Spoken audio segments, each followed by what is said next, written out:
오늘은 이방인의 믿음이라는 말씀으로 오늘의 말씀을 전하도록 하겠습니다. 교황 방문으로 인해서 우리나라가 많이 떠들썩하죠, 그죠? 교황 방문 찬성하시는 분 계십니까? 이거 물어보면 안 되죠, 이런 거. 어떤 이는 교황이라는 그 명칭에 딴지를 걸기도 합니다. 황제, 어떻게 종교의 황제냐 이렇게 딴지를 걸기도 하고요. 근데 이 교황이라는 그 이름을 그 명칭을 붙이는 데가 중국, 일본, 우리나라 세 나라밖에 없답니다. 다른 나라들은 뭐라고 부르죠? 비바 파파, 아버지라고 부른다고 합니다. 그래서 교황이라는 이름에 딴지를 거는 것 좀 의미가 없을 것 같고요.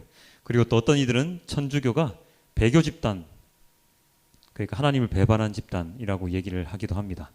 그리고 거기에 대해서 여러 가지 이유와 근거를 철저하게 대해서 장문의 글을 올린 것을 제가 인터넷으로 보긴 했는데요.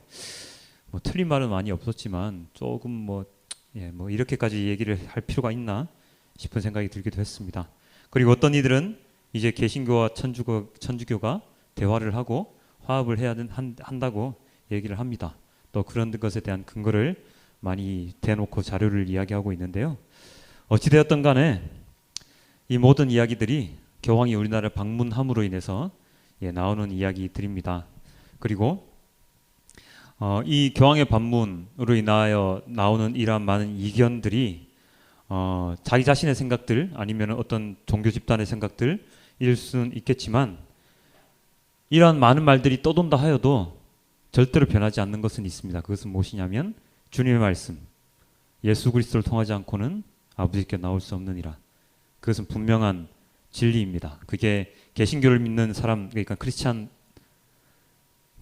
아니면 천주교를 믿는 그런 뭐라 그러죠? 그쪽은 그런 사람들이든 예수 그리스도를 통해서만 구원을 받는다는 믿음을 가지고 있다면 아버지께서 분명하게 구원을 해 주시리라고 믿습니다. 저는 교황의 모습을 보면서 그런 논란들을 뒤로 하고요. 가장 아름다웠던 모습들은 바로 그거였습니다. 어떤 교황보다도 더 낮은 사람들을 위하여 일하는 모습, 그리고 어려운 사람들을 위하여 일하는 모습, 노숙자들을 위하여 그들을 발을 씻겨주고 세족을 해주고 그 발에 입 맞추는 모습, 그로 인하여 그가 변하는 모습, 그리고 청소년들이 있는 그 감옥 뭐라 그러죠? 거기 가서 그 청소년들에게도 발을 씻겨주고 또 입 맞추는 모습, 그리하여서 아이들이 변화될 수 있도록 그렇게 기도하는 모습, 그리고 주님께서 말씀하셨던 재물의 신을 믿고 있는 지금 이 시기에, 이 자본주의 시기에 재물을 신격화시키지 말고 재물로 인하여 죄악을 저지르지 말라고 이 땅에 호되게 질책하시는 그런 모습들은 너무나도 우리가 본받아야 되는 모습이라고 생각을 합니다. 저와 똑같은 생각을 가지고 계십니다. 저는 그렇게 행동을 못하지만요. 그런 의미에서 이번 교황 방문은 참으로 의미가 있었다고 생각이 들고요.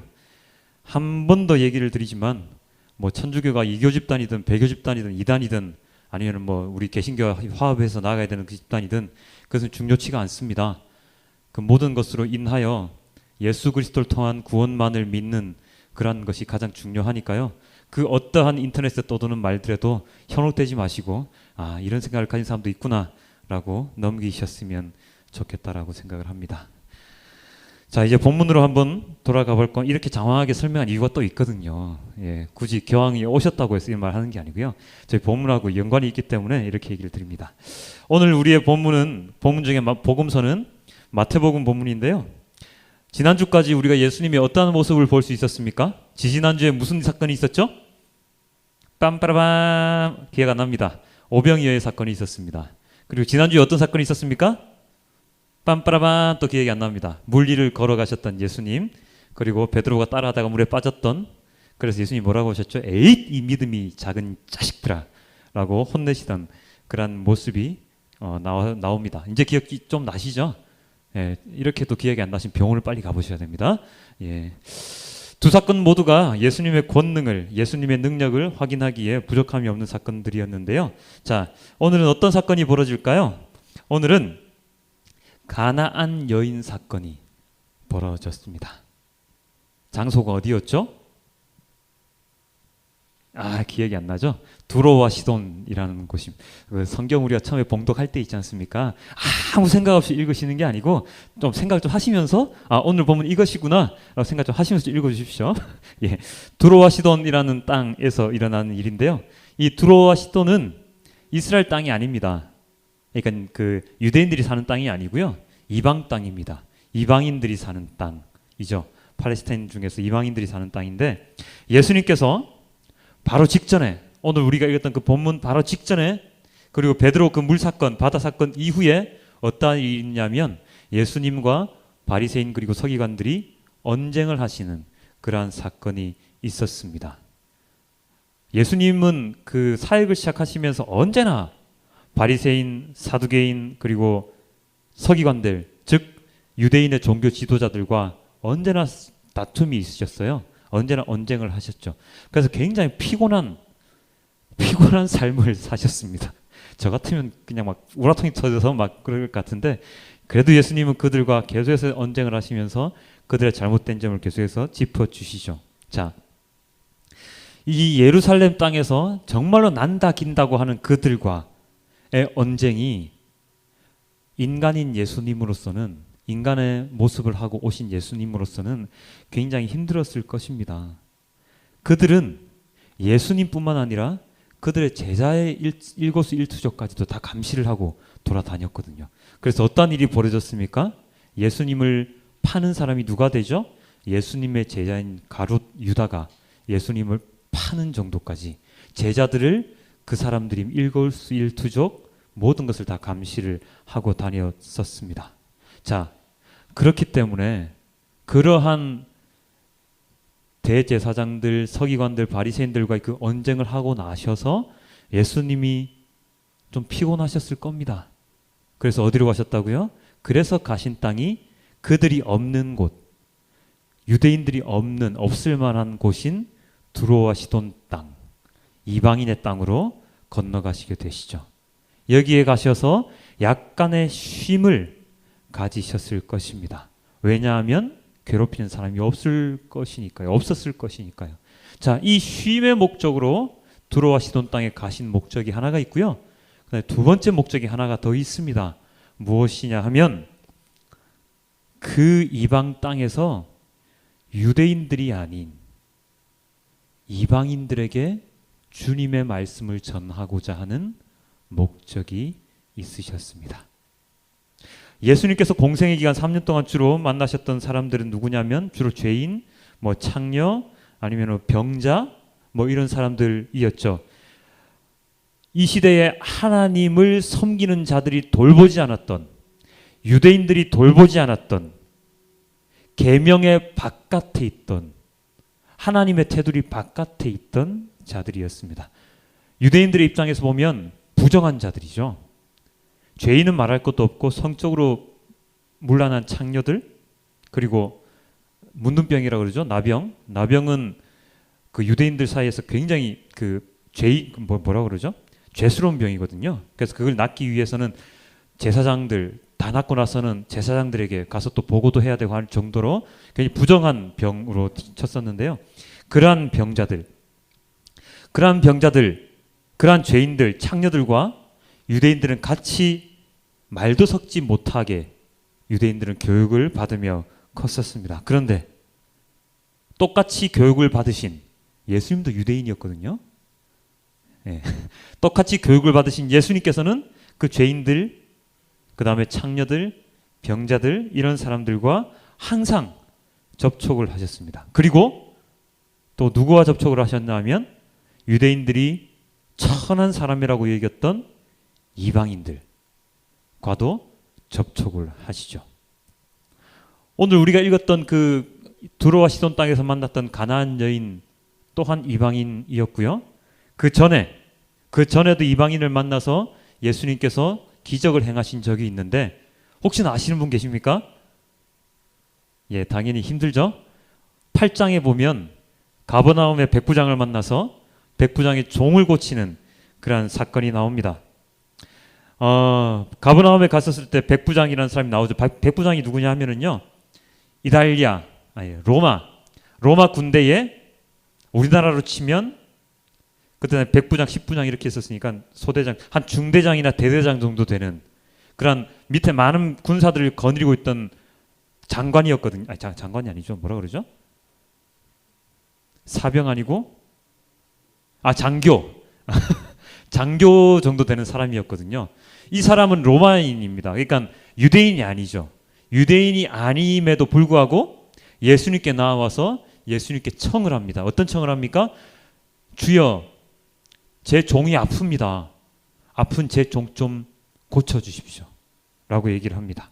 그때 예수님께서 그 백부장의 종 하인을 어떻게 고쳐주십니까? 괜한 질문이죠. 말로써 그냥 한 번 더 나아라 보지도 아니하시고 말로써 그렇게 고쳐주십니다. 자, 그 당시에 백부장은 오늘의 본문과 마찬가지로 예수님께 찾아서 간청을 하는데요. 그 모습의 첫 번째 모습이 바로 이러한 모습입니다.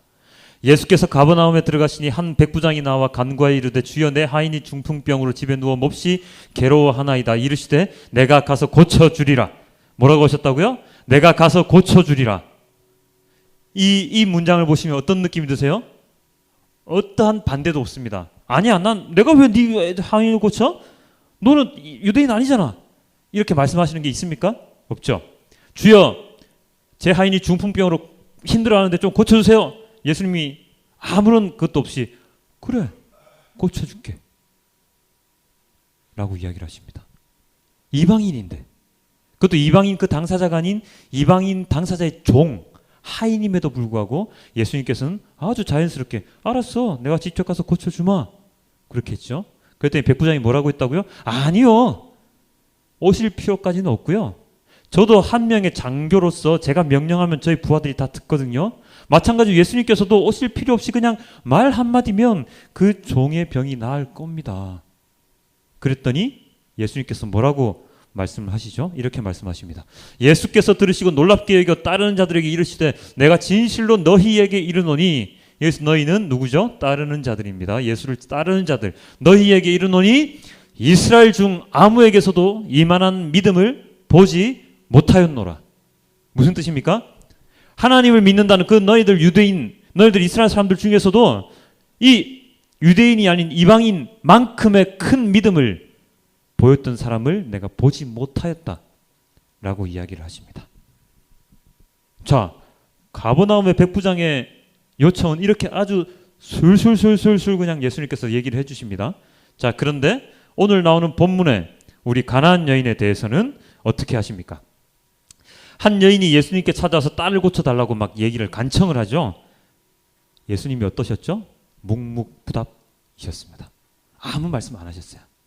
얼마나 속이 탔던지 제자들이 예수님께 나와서 이렇게 얘기하죠. 예수님, 저 여자가 우리 뒤에서 외치고 있으니까 그를 좀 안심시켜서 떠나보내 주십시오. 시끄러워 죽겠습니다. 제발 좀 떠나보내 주십시오. 좀 안심시켜서 좀 떠나보내 주세요 라고 얘기했더니 예수님께서 뭐라고 말씀하신다고? 이렇게 얘기하십니다. 나는 오직 이스라엘의 집에 길을 잃은 양들에게 보내심을 받았을 따름이다. 어떻습니까? 아까 백부장을 대할 때하고 좀 많이 다르지 않습니까? 그래, 내가 가서 고쳐줄게 했는데 지금 뭐라고요? 이스라엘의 집에 길을 잃은 양들에게 보내심을. 이 무슨 뜻이냐면 나는 유대인들 위해서 왔어. 이방인하고 나하고 상관없어. 근데 어쩌죠? 8장에서는 분명히 이방인 고쳐주셨는데 이렇게 말씀을 하셨습니다. 좀 이상하지 않습니까? 그럼 여기서 우리가 유추할 수 있죠. 그렇지, 백부장은 장교니까 힘이 있으니까 예수님도 고쳐주실 거예요. 그런데 오늘 온 가나안 여인은 힘없고 천한 여인이잖아. 그래서 예수님이 거들떠보시지 않은 거지. 과연 예수님께서 이렇게 사람을 차별하기 위해서 그렇게 말씀을 하신 것일까요? 자, 다시 하나의 더 구절을 봅니다. 이렇게 얘기를 또 하셨습니다. 대답하여 이르시되 자녀의 떡을 취하여 개들에게 던짐이 마땅하지 아니하니라. 그 여인의 청을 거부하는 것도 모자라서 개들에게 던짐이 마땅하지 아니하니라. 내가 먹던 음식 나 걔한테조차도 줄 수 없어. 유대인들한테 줄 말씀 너네들 정말 천하고 짐승 같은 애들한테 줄 마음 없어 라고까지 예수님이 얘기를 하십니다. 저 같으면요, 에이 진짜 더럽고 안 입고 와서 내 얘기 안 읽는다고 내가 뭐 이렇게 하면서 내팽개치고 갔을지도 모르죠. 에이 이러면서. 저는 좀 그런 스타일이거든요. 그런데 그 여인은 어떻게 했다고요? 그 여인의 말이 더 가관입니다. 엄마야. 이렇게 했습니다. 그 여자가 말하였다. 주님, 그렇습니다. 맞지요. 개들에게 안 주시는 거 저도 알고 있지요. 하지만 그 개들도 주인의 상에서 떨어지는 부스러기를 얻어먹습니다. 주인이 개들에게 주진 않겠지만 그 주인이 먹다가 떨어진 그 부스러기를 개들이 주워 먹잖아요. 저 개 같은 사람입니다. 여러분들 당신이 보기엔 난 개 같은 사람입니다. 짐승 취급을 받습니다. 하지만 진짜 짐승인 개들도 부스러기를 받아 먹듯이 저도 그럴 자격이 있지 않습니까? 그 정도의 자격은 있지 않습니까? 이해가 되십니까? 아무리 자녀가 아프다고 해도 이렇게까지 자기 자신을 막 짐승 취급받는데 이렇게까지 할 자신이 저는 도대체 이해가 안 됩니다. 그랬더니 이렇게 얘기했더니 드디어 예수님께서 어떻게 얘기하신다고요? 이렇게 얘기하시죠. 이에 예수께서 대답하여 이르시되 여자여 네 믿음이 크도다. 네 소원대로 될 것이다. 하시니 그의 딸이 나았더라. 이럴 때는 마음속으로 박수 치고 계시죠? 야 역시 예수님. 조금 전까지 사람 취급 안 하셨죠. 개보다도 못한 사람이라고 그 여인을 취급하셨죠. 그런데 그 여인이 나 개보다도 못한 인간이지만 받아 먹고 싶습니다 라고 이야기를 할 때 그 여인에게 믿음이 크다라고 주님께서 얘기를 하십니다. 아까 백부장에게도 똑같은 얘기 하셨죠? 이스라엘 사람들 중에 이보다 더 큰 믿음을 본 적이 없다. 너희 믿음이 더 크다. 우리가 세상을 살아가면서 믿음에 대한 얘기를 되게 많이 하죠. 우리 성경에 나와 있는 믿음 말고요. 사람에 대한 믿음 말입니다. 내가 너를 믿는다. 내가 우리 우섭이를 믿는다. 우리 김창호 집사를 믿는다. 얘기를 되게 많이 합니다. 근데 그 믿음이 과연 오래 가겠습니까? 만약에 우섭이가 아무 말도 없이 한 며칠간 안 나왔어. 드럼을 못 쳐. 안 쳤어. 이놈 새끼 내가 그렇게 믿어줬더니 말이야. 말도 없이 안 나오고 말이야. 이게 되겠어? 김창호 집사님이 만약에 아무 말도 안 하시고 한 며칠간 안 나오셨다. 몇 주간. 아 김창호 집사님 진짜 그동안 그렇게 안 봤는데 말이야. 그런 마음이 속으로 솟아오를 수가 있어요. 왜냐? 저도 인간이잖아요. 그럴 수 있습니다. 아주 그냥 원만한 사이 속에서는 잘 믿죠. 웃으면서 아유 믿습니다. 아유 내가 당신을 안 믿으면 누가 당신을 믿겠어요? 나 그전 믿음 커요. 좀 믿어주세요. 얘기를 합니다. 그런데 잘 가다가 어떤 어려운 순간에 탁 다칩니다. 특히나 돈 문제 같은 데 딱 걸립니다. 그러면 언제 내가 너를 믿었냐는 듯이 하면서 쌍욕을 막 하면서 내 돈 갚아부터 시작해서 막 왜 이러면서 막 싸우게 되죠. 그게 인간의 믿음입니다. 그게 사람 간의 믿음이죠. 약간의 불안한 상황, 약간의 힘든 상황만 되었다 해도 나의 상대방을 믿는 믿음이 우수수수 떨어지는 게 인간의 믿음입니다.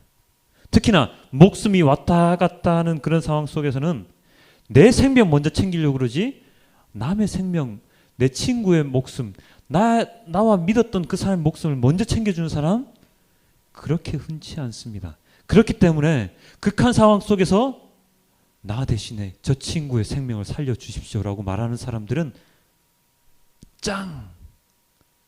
짱이라고 이야기를 하죠. 칭송받습니다. 예전의 얘기인데 혹시 이 얘기 아시죠? 라디오에도 되게 많이 나왔는데 로마인가 어딘가 거기에 뭐 그 죄인이 있었다고 그랬죠? 그 죄인이 있는데 어느 날 어머니가 굉장히 편찮으시고 아프셔서 돌아가실 때가 다 되었어요. 그래서 그 죄인이 그 로마인지 어떤 기억이 잘 안 납니다. 황제께 가서 요청을 합니다. 저 어머니 며칠만 좀 보게 해주십시오. 그랬더니 황제가 안 돼! 너는 죄인이잖아. 어디 감히 나가려고. 그랬더니 그 죄인의 친구가 그 황제에게 다가서 얘기합니다. 제가 이 친구 대신에 감옥에 붙잡혀 있겠습니다. 만약에 이 친구가 돌아오지 않으면 저를 죽이셔도 괜찮습니다. 황제가 얘기합니다. 그래! 그렇다면 내가 너를 보내주마. 그 친구 가죠. 죄인이 친구. 그 친구는 감옥에 갇혀 있죠. 임박한 시간이 다가왔습니다. 약속한 시간이 다가왔습니다. 그 친구가 안 나타났죠. 그 친구의 친구는 사형수의 자리로 갔습니다. 죽기 일보 직전에 그 죄인이었던 친구가 나타났습니다. 어머니를 뵙고 왔지요. 자기가 죽으려고, 친구가 대신 죽게 하지 않으려고. 그리고 그 죄인의 친구는 그 친구가 오지 않을 경우 죽음을 알고 있으면서도 그 자리를 지키고 있었죠. 그래서 황제는 어떻게 했죠? 어이구, 너네들 믿음 짱인데? 너네 둘 다 살려줄게 라고 그 두 친구를 감옥에서 풀어줍니다. 이게 진짜 믿음 아닐까요? 우정이라기에는 너무 큰 믿음 아니겠습니까?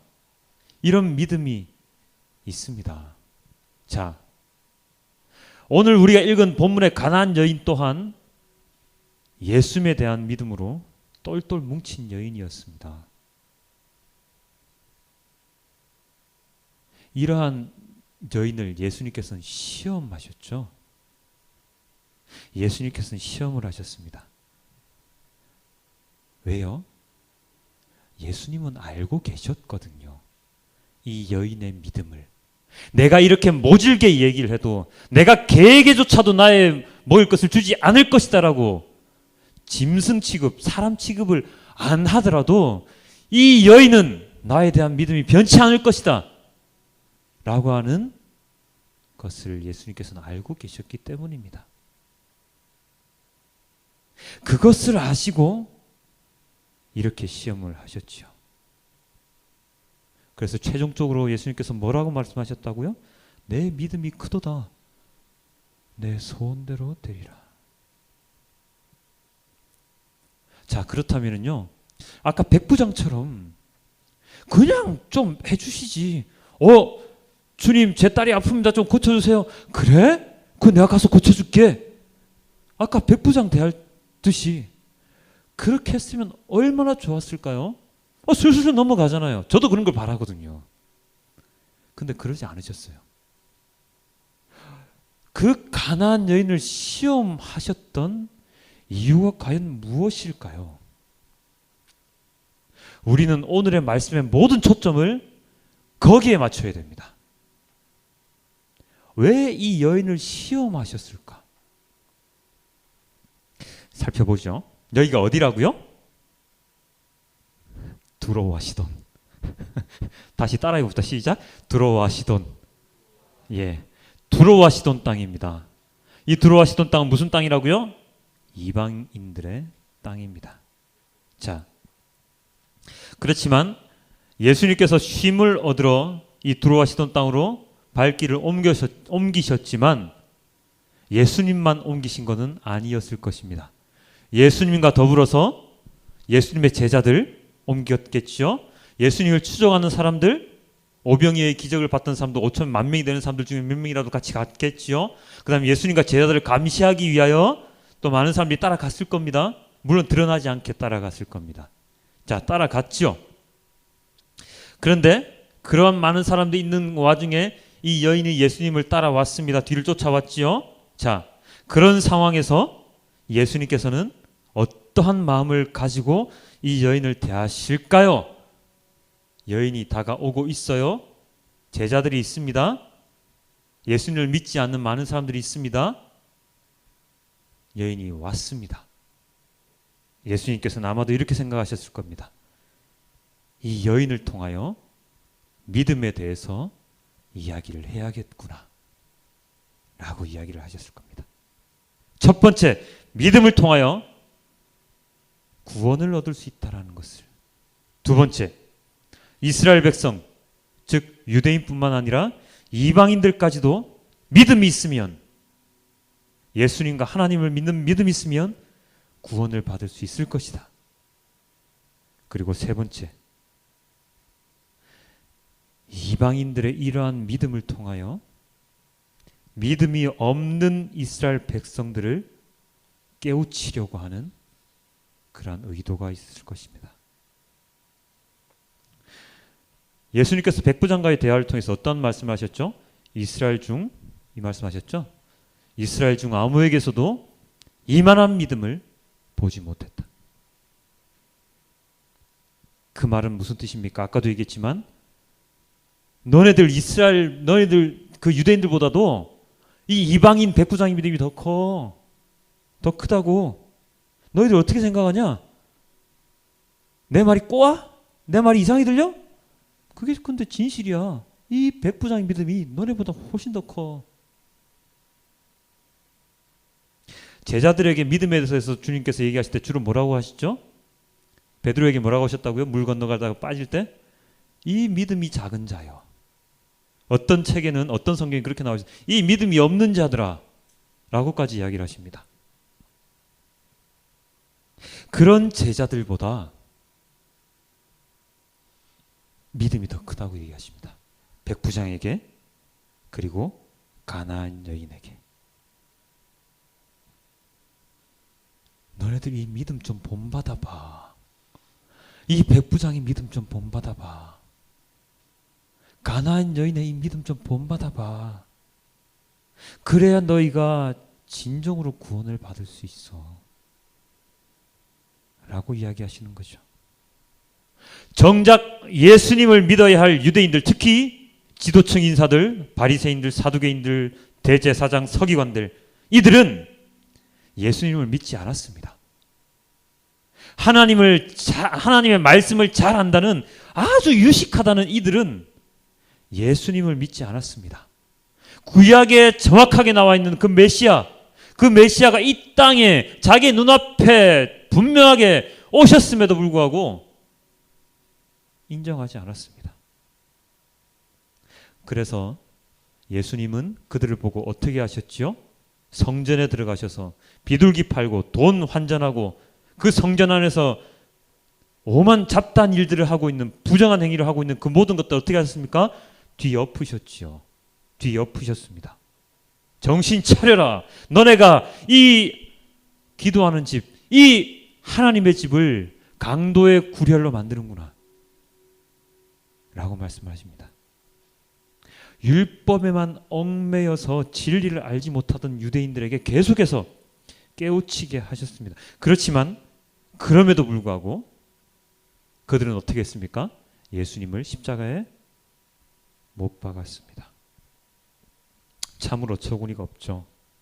그래서 예수님께서는 오늘 이 가나안 여인을 통해서 이스라엘의 믿음보다 이방인의 믿음이 더 크다고 이 이방인 가나안 여인을 통해서 깨우쳐 주고 계십니다. 너희가 구원의 대상이 아니라고 생각한 이방인들조차도 구원을 받을 거야. 이 바보 같은 자식들아, 정신 차려 라고 이야기를 하시는 것이죠. 오늘 우리가 읽은 본문 중에 이사야서가 있죠. 이사야서 이렇게 나와 있습니다. 또 여호와와 연합하여 그를 섬기며 여호와의 이름을 사랑하며 그의 종이 되며 안식일을 지켜 더럽히지 아니하며 나의 언약을 굳게 지키는 누구마다, 이방인마다 내가 곧 그들을 나의 성산으로 인도하여 기도하는 내 집에서 그들을 기쁘게 할 것이며 그들의 번제와 희생을 나의 제단에서 기꺼이 받게 되리니 이는 내 집은 만민이 기도하는 집이라 일컬음을 받게 될 것입니다. 이방인들, 주님과의 언약을 굳게 지킨 그 이방인들 어디로 데리고 간다고요? 성산으로, 기도하는 나의 집으로 초청합니다. 데리고 갑니다. 그래서 그들과 함께 기쁘게 제사를 지내지요. 그래서 성전이 어떠한 곳이 된다고요? 만민의 기도하는 집이 될 것이라. 원래 이방인들은 성전에 들어가지 못합니다. 예루살렘 성전 절대로 못 들어갑니다. 왜요? 죄인이고 천한 사람들이었기 때문에 유대인들 아니고는 성전에 절대로 못 들어갑니다. 가장 유명한 일화 있잖아요. 우물가의 여인과 한때 이야기했던 거. 우리 조상은 이 산에서 예배를 드렸는데 선생님들 사람들이 예배드려야 할 곳이 예루살렘에 있다고 합니다. 우리 이방인들은 예루살렘 못 들어가서 이 산에서 예배를 드리는데 유대인들은 예루살렘에서만 예배를 드려야 한다고 얘기를 합니다. 우리는 못 들어갑니다. 나와 있죠. 그런데 이사야서에서 이방인들을 성산으로 인도해 가신다고, 그곳에서 예배를 드릴 수 있게 한다고 말씀하십니다. 이방인들에게 구원을 주겠다고 얘기를 하시는 겁니다. 그 말씀을 하셨던 이유가 뭘까요? 그 구절을 통해서 이스라엘인들의 마음을 돌리기 위해서입니다. 오늘 우리가 읽었던 로마서에는 이런 말이 나와 있습니다. 너희가 전에는 하나님께 순종하지 아니하더니 이스라엘이 순종하지 아니함으로 이제 긍휼을 입었는지라 이와 같이 이 사람들이 순종하지 아니하니 이는 너희에게 베푸시는 긍휼로 이제 그들도 긍휼을 얻게 하려 하심이라. 하나님이 모든 사람을 순종하지 아니하는 가운데 가두어 두심은 모든 사람에게 긍휼을 베풀려 하심이로다. 여기 맨 처음에 나오는 너희가, 저 너희가는 이방인들이거든요. 이방인들이 처음에 하나님께 순종하지 않았습니다. 그래서 구원의 길에서 멀리 있었는데 이스라엘이, 유대인들이 불순종했어요. 하나님의 말씀 따르지 않았어요. 그래서 이제 긍휼을 입었는지라, 이제 주님의 자비를 너네 이방인들이 입게 되었다 라고 얘기를 하시죠. 구원의 길로 내가 너희들 인도하겠다. 그런데 여기서 중요한 게 뭐냐면 이러한 모습을 지켜보던 불순종하던 유대인들, 이제 그들 유대인들도 긍휼을 얻게 하려 하심이라. 처음에는 유대인들만 하나님을 따랐죠. 유대인들에게만 은혜가 갔죠. 근데 이스라엘 사람들이 불순종했죠. 그래서 하나님 누구를 사용하셨죠? 이방인들을 사용하십니다. 이방인들 구원의 길을 인도하셨습니다. 그랬더니 어떻게 됐다고요? 이스라엘인들이 그들을 보고 주님께로 다시 돌아오게 되었다고요. 그러고 나서 어떻게 됩니까? 모든 사람이 긍휼을 받습니다. 이스라엘 사람 먼저 구원, 이방인들 구원, 불순종했던 이스라엘 사람 구원. 그로 인해 모든 사람들이 구원. 이게 바로 하나님의 계획이거든요. 이게 바로 하나님의 계획입니다. 무엇이요? 모든 사람에게 긍휼을 베푸는, 모든 사람들에게 자비를 베푸는 것. 그게 하나님의 계획입니다. 그래서 우리가 읽었던 이사야에서 어떻게 나와 있죠? 이렇게 나와 있습니다. 이스라엘의 쫓겨난 자를 모으시는 주 여호와가 말하노니 내가 이미 모은 백성 외에 또 모아 그에게 속하게 하리라 하셨으니, 내가 이미 모은 백성, 누굽니까? 이스라엘 백성이고요. 또 모아 그에게, 백성 외에, 그들 외에 이방인들 또한 모아서 그에게 속하게 하리라 라고 말씀하시는 겁니다. 그래서 이들이 무엇을 하게 만드시는 거죠? 우리가 했던 시편 말씀에 이렇게 나와 있습니다. 하나님이여 민족들이 주를 찬송하게 하시며 모든 민족들이 주를 찬송하게 하소서. 하나님이 우리에게 복을 주시리니 땅의 모든 끝이 하나님을 경외하리로다. 어떻게 한다고요? 그 모든 민족들이 하나님을 찬송합니다. 그 모든 민족들이 하나님을 경외합니다. 이것입니다. 이 세상의 모든 사람들이 주님을 찬양하고 주님을 두려워하고 회개해서 주님께 나아올 수 있도록 만듭니다. 뭐 때문에요? 하나님 좋으라고? 야, 나 찬송하는 사람들 많으니까, 인간들 많으니까 참 좋다. 그래서 하나님 먼저 즐기면서 노시려고요? 아니죠. 하나님께서 지으신 인간들, 죄인의 길에 빠져있는 인간들, 그들을 모두 다 구원하기 위해서입니다. 모두 다 구원해서 주님과 함께 찬양하기 위함입니다.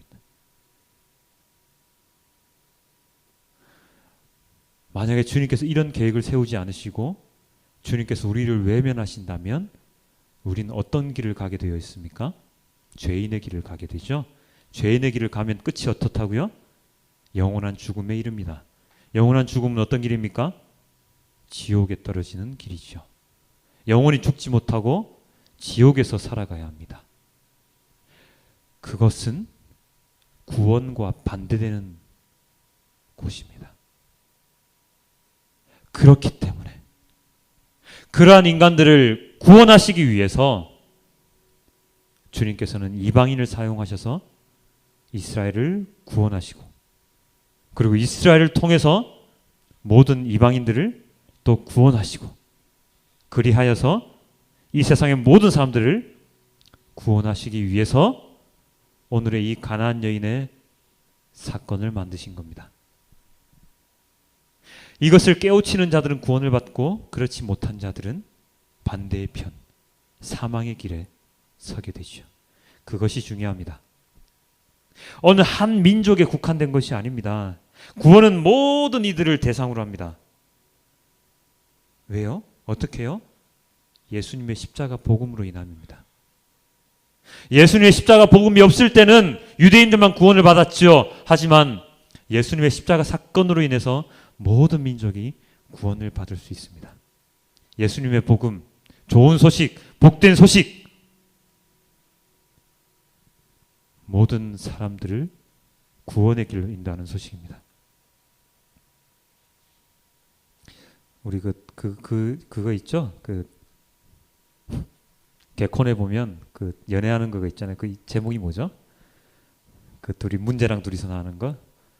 예, 두근두근 보면 그 문제 여자친구 동생이 나와서 맨날 뭐라 그럽니까? 맨 끝에 들어갈 때 세상에는 두 가지 사람이 있으면서 막 얘기하고 들어가잖아요.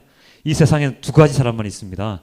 예수님의 복음을 아는 사람과 그리고 깨우치는 사람과 예수님의 복음을 듣고도 깨우치지 못하는 사람, 이 두 부류밖에 없어요.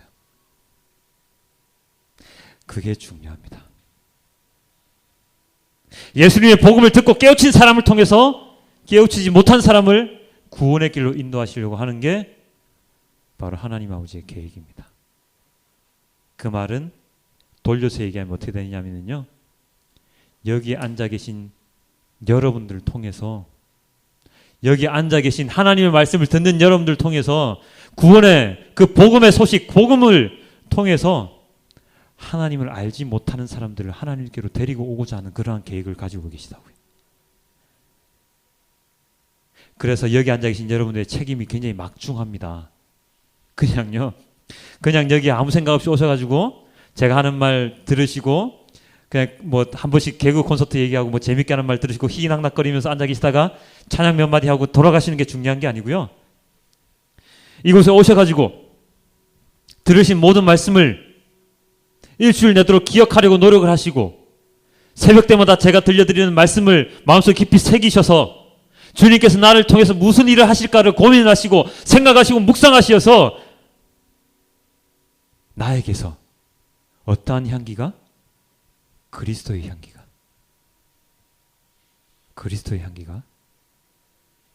나게 만드시는 것. 그리하여 나를 통해서 더욱더 많은 사람들이 구원의 길로 들어오는 것. 그게 중요합니다. 그게 중요합니다. 여러분들이 주님을 통해서 주님의 은혜로 구원을 받았다. 야호! 나는 끝이야 이제. 나의 삶의 목표는 끝났어. 라고 여러분의 모든 삶을 끝내는 게 중요한 게 아니고요. 우리가 처음 예배 시작할 때 불렀던 그 찬양처럼 내가 무엇이 됩니까? 축복의 통로. 내가 무엇이 됩니까? 구원의 통로. 그 통로가 되어서 나를 통해서 더욱더 많은 영혼들이 구원을 받을 수 있는 그러한 존재가 되어야 하는 것이죠. 예수님께서 오병이의 사건을 만드셨을 때 제자들에게 뭐라고 하셨다고요? 너희가 먹을 것을 주라. 너희의 능력이 아니라 너희가 구원의 통로가 되어서 너희가 예수님 하나님 아버지의 통로가 되어서 그들을 살려내어라. 마찬가지입니다. 여러분이 먹을 것을 주십시오. 모든 사람들에게. 여러분의 능력이 아니고 주님의 능력으로. 여러분들은 단지 구원의 통로만 되시면 됩니다. 여러분은 단지 그냥 말씀을 전하기만 하면 됩니다. 가나안 여인을 통하여 주님께서 이방인의 구원과 이스라엘의 구원을 얘기하셨듯이 여러분을 통하여 믿지 아니하는 사람들의 구원을 이야기하실 주님의 말씀을 단지 그냥 전하기만 하면 됩니다. 무엇만 있으면 됩니까? 예수님과 하나님에 대한 믿음만 있으면 가능합니다.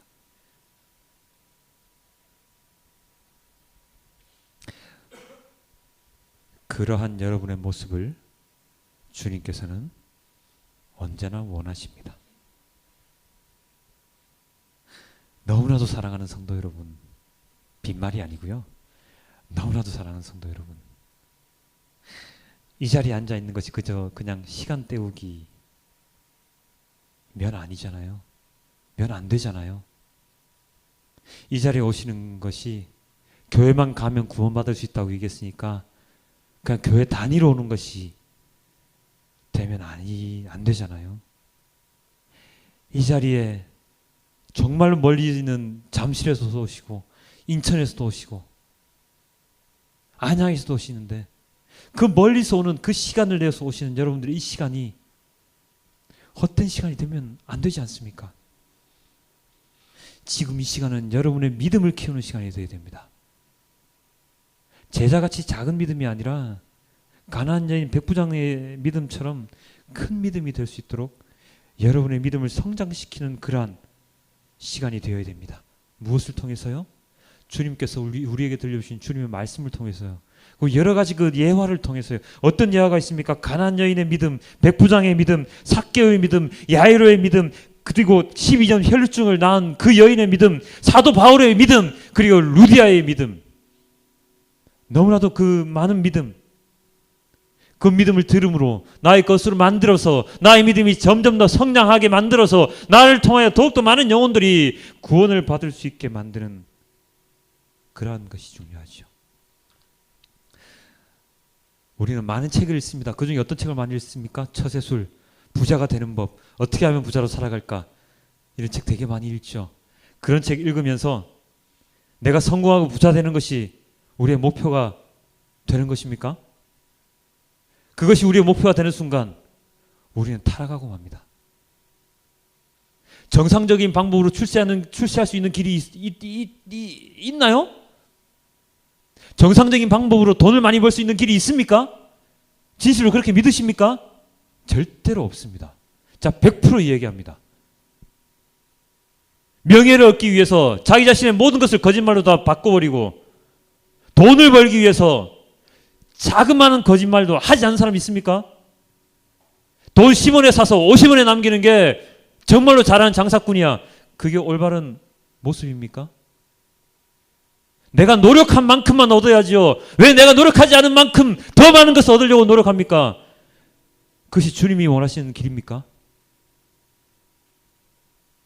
주님은 절대로 안 원하십니다. 그렇기 때문에 출세 부자가 되는 것을 목표로 삼는 순간 우리는 타락할 수밖에 없습니다. 주님의 길에서 멀어질 수밖에 없습니다.